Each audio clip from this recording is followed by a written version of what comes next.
Hey everybody, welcome to the first of our introductory videos on writing, organization, and argument. I'll be sending out a video like this one before every writing seminar, just to introduce the terms and concepts that we'll be using when we sit down together to workshop your papers. So because this is the first seminar, we're going to focus on organization because organization is fundamental to a good paper. You can have the best argument in the world, but if it's organized poorly, the reader will have trouble following it. So let's talk organization. First, I wanted to go over the structure of a college paper. I'm sure some of you have had experience writing humanities papers, but I'm also sure that not everybody has the same level of experience writing the kinds of papers that we're looking for. For some of you, this might be totally new, and that's totally okay. That's why we have this class. And that's also why we have the writing seminars, to help you guys familiarize yourselves with humanities papers at the college level and what those entail. So the kinds of papers you'll be writing for this class have three main sections. The introduction, where you introduce your thesis and you sort of set down what you intend to include in your argument. And then the body paragraphs, where you actually make that argument. And finally, a conclusion, where you sum up what you've said so far and give the reader a few parting remarks. Well, that's all well and good, but how many body paragraphs do you need? There's actually no right answer. It depends on how long your paper is supposed to be and how much you have to say. You might only have one or two or three points that you want to make. And you might spend like a page on each one, and that's totally fine.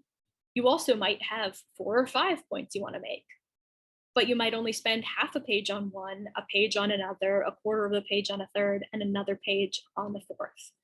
That's also totally fine. There's no right answer for how long a body paragraph should be, and there's also no set number of body paragraphs you should include in your paper.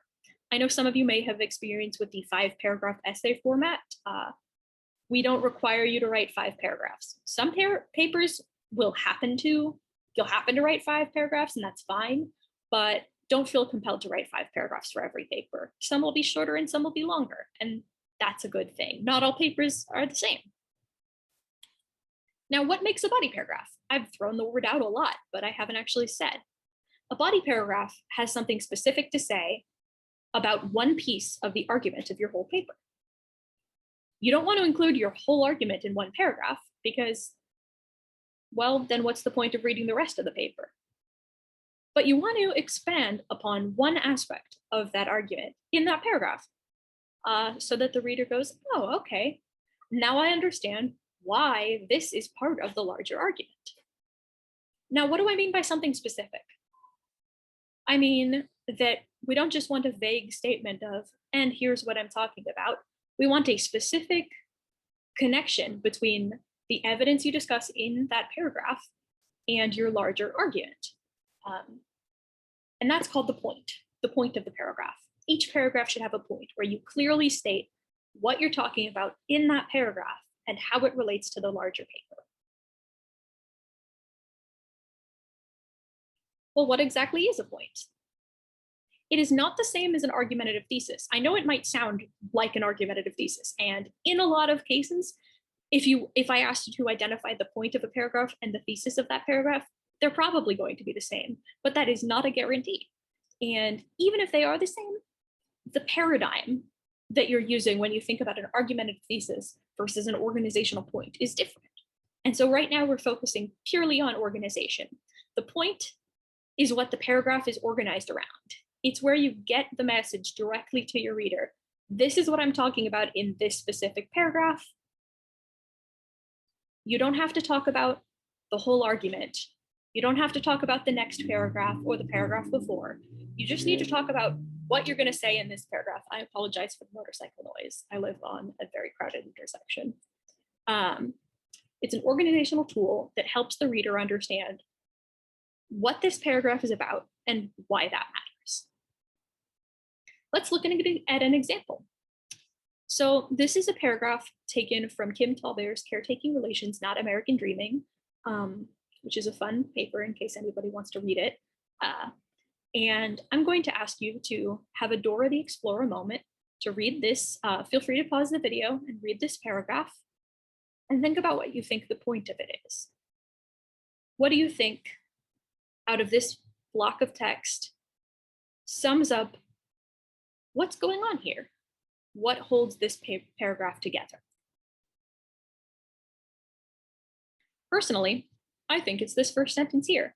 Non-Indigenous Americans build on the trope of the vanishing Indian, thus establishing us as a historical resource to own, distort, and exploit for their own well-being in both literal and metaphorical ways.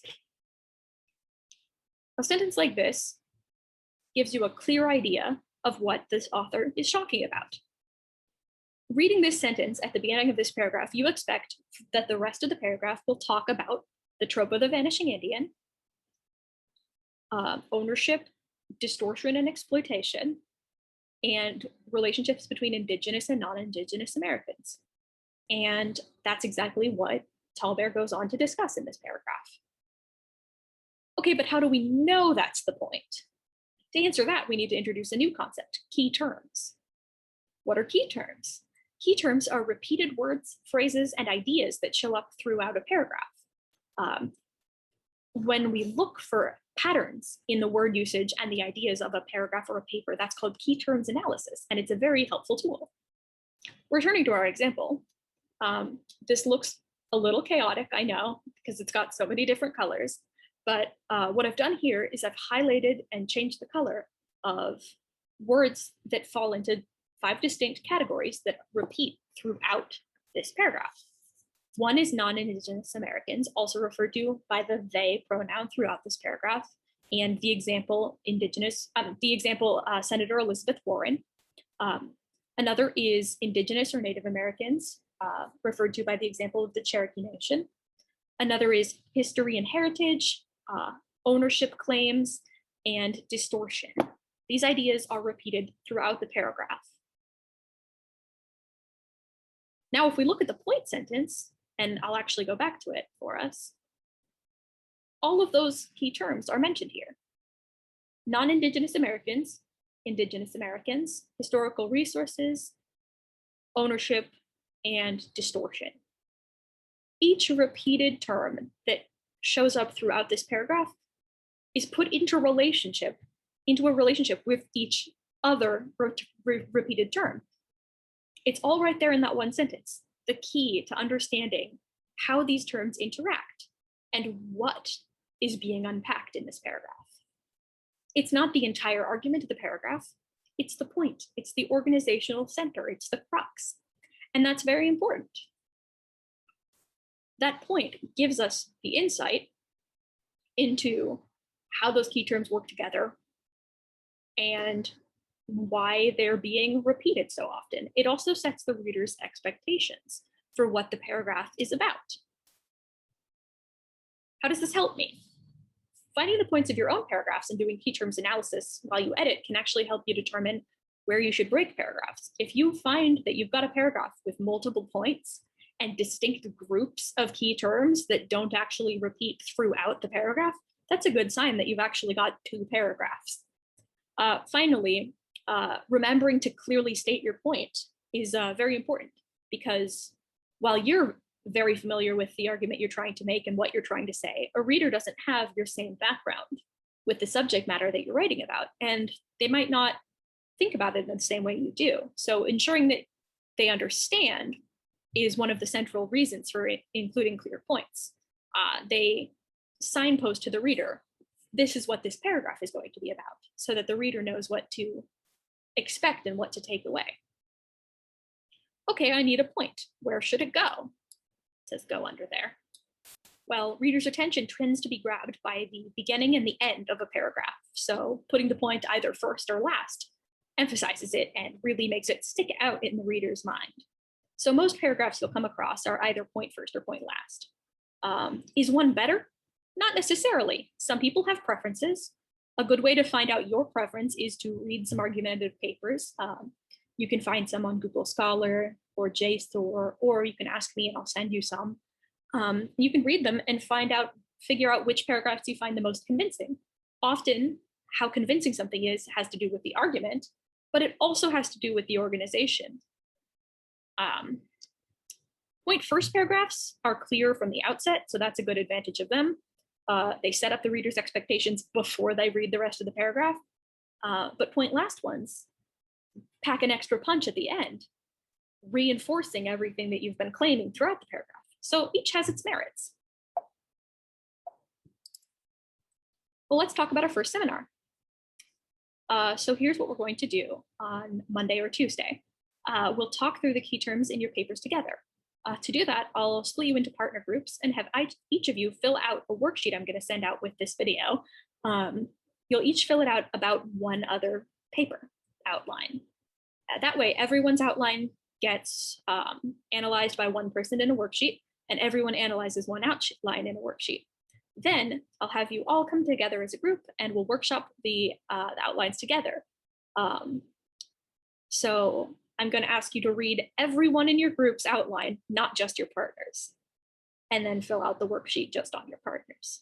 And most importantly, have an excellent weekend, guys. You made it through this week, and that is no small feat at UChicago. See you next week.